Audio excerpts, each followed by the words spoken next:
और बांकीपुर के साथ साथ मध्य प्रदेश के दतिया सीट का भी नतीजा 3 अगस्त को ही आएगा। दतिया में अब तक 18% वोटिंग हो चुकी है। बीजेपी ने यहां नरोत्तम मिश्रा की जगह आशुतोष तिवारी को टिकट दिया है, जिसकी वजह से नरोत्तम मिश्रा और उनके समर्थकों ने काफी बखेड़ा भी खड़ा किया।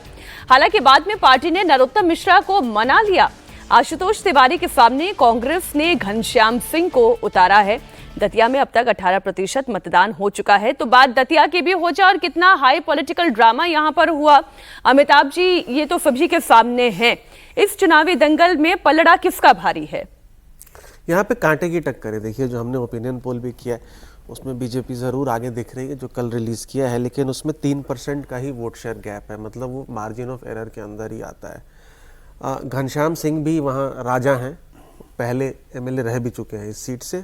अब लार्जली ये इस बात पे डिपेंड करता है कि नरोत्तम मिश्रा, एक तो पहले उन्होंने नहीं, उनके सपोर्टर्स ने नाराजगी दिखाई, फिर मान गए नरोत्तम मिश्रा एक तरह से, लेकिन एक टीस तो थी उनके मन में। एक टीस है। तो अपने सपोर्टर्स को एंड में देखिए, क्योंकि 50% चुनाव जो है ना वो कैंपेन खत्म होने के बाद होता है, यानी पिछले 36 घंटों में चुनाव होता है। तो उन्होंने अब कैंपेन खत्म होने के बाद अपने सपोर्टर्स को एक्चुअल में क्या मैसेज दिया है कि भाई बीजेपी के कैंडिडेट को सपोर्ट करना है या नहीं। अब उसमें दो बातें हैं कि भाई बीजेपी के कैंडिडेट को सपोर्ट करें और वो जीत जाए, तो फिर अगले बार के विधानसभा चुनाव में इनको नई सीट तलाशनी पड़ेगी, हो सकता है, अगर आशुतोष तिवारी को रिपीट किया जाए तो ठीक है। और बीजेपी अगर नहीं जीतती है तो इनके ऊपर ठीकरा फूट सकता है। हालांकि ये मैसेज दे सकते हैं कि देखिए, मैं कैंडिडेट नहीं था इसलिए पार्टी जीत गई।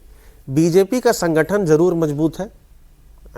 एमपी आप कह सकते हैं गुजरात के बाद सबसे मजबूत संगठन किसी राज्य में है तो वो मध्य प्रदेश है। किला है एक तरह से, ठीक है। तो किसी को भी खड़ा करें, 30-35% वोट बीजेपी का कोर वोट है।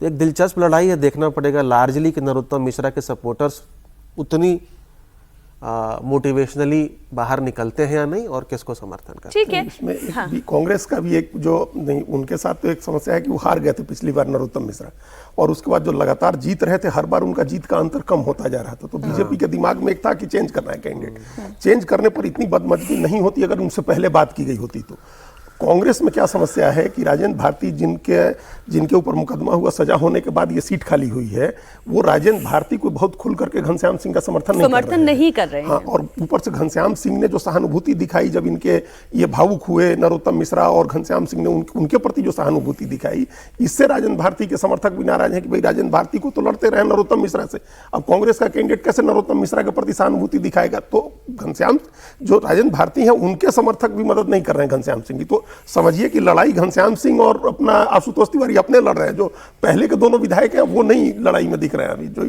खुल करके सामने आकर, जो एक्चुअल में आमने सामने की जिनकी लड़ाई थी। अब देखना ये कि दोनों पार्टी का कैडर कैसे लड़ता है। बिल्कुल। और आजाद समाज पार्टी का भी एक कैंडिडेट खड़ा हो गया। बसपा का भी ट्रेडिशनली एमपी में अच्छा खासा सपोर्ट बेस है। आई थिंक दामोदर यादव नाम से कैंडिडेट है, उनको भी दलितों में अच्छा ट्रैक्शन मिल रहा है, तो वो भी वोट स्प्लिट कर सकते हैं, देखते हैं।